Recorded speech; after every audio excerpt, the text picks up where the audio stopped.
Hi friends, welcome to my channel. ఈరోజు recipe వచ్చేసి ఎంతో టేస్టీ అయిన దోసకాయ కర్రీ. ఇది అన్నంలోకైనా చపాతీలోకైనా చాలా టేస్టీగా ఉంటుంది. తక్కువ టైంలోని టేస్టీగా ఎలా చేసుకోవాలో దోసకాయ కర్రీ అయితే ఈరోజు నేను మీకు చేసి చూపించబోతున్నాను. మరి ఇంకెందుకు ఆలస్యం, ప్రాసెస్ అయితే చూసేద్దాం. దీనికోసం ఇక్కడ నేను 2 దోసకాయలని తొక్కు తీసేసి గింజలతో అలాగే చిన్న చిన్నగా కట్ చేసుకొని కుక్కర్లో వేసుకుంటున్నాను.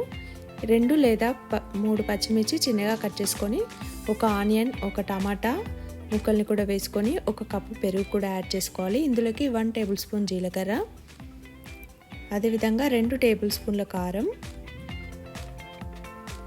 1½ టేబుల్ స్పూన్ ఉప్పు,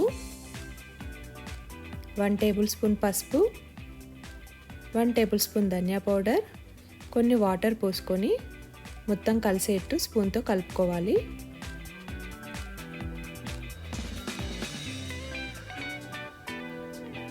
ఇప్పుడు మూత పెట్టుకొని స్టవ్ ఆన్ చేసుకొని స్టవ్ మీద పెట్టి ఒక 3 విజిల్స్ వచ్చేంత వరకు ఈ కర్రీ ఉడకనివ్వాలి. చూడండి, విజిల్స్ అయిపోయిన తర్వాత మనం ఉడికిందా లేదా చెక్ చేసుకొని కొంచెం కొత్తిమీర వేసుకొని కలుపుకొని పక్కన పెట్టుకోవాలి. ఇప్పుడు మనం ఇందులోకి పోపు చేసుకుందాము. ఒక ప్యాన్ తీసుకొని అందులో 3 టేబుల్ స్పూన్ల ఆయిల్ వేసుకొని అందులో 1 టేబుల్ స్పూన్ జీలకర్ర,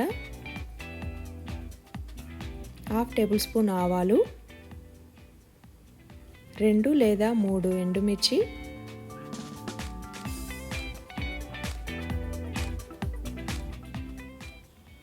అవి కొంచెం వేగిపోయిన తర్వాత మనం ఎల్లిపాయల్ని చిన్న చిన్నగా కట్ చేసుకొని ఆ ఎల్లిపాయలు కూడా ఇందులో పోపులో వేసుకోవాలి. కొంచెం కరివేపాకు కూడా ఇందులో యాడ్ చేసుకొని ఇప్పుడు ఇందులోకి 1/2 టేబుల్ స్పూన్ పసుపు కూడా వేసుకుందాము.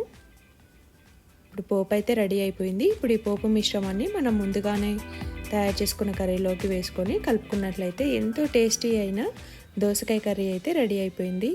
ఇది చాలా తొందరగా 10 నిమిషాల్లో చేసుకోవచ్చు. మరి ఇంకెందుకు ఆలస్యం, మీరు కూడా ట్రై చేయండి. ట్రై చేసి టేస్ట్ ఎలా వచ్చిందో నాకు కామెంట్ చేసి చెప్పండి. నా ఛానల్ కనుక మీరు మొదటిసారి చూసినట్లయితే ప్లీజ్ సబ్స్క్రైబ్ చేసుకోవడం మర్చిపోవద్దు, లైక్ చేయడం మర్చిపోవద్దు. Thank you for watching this video.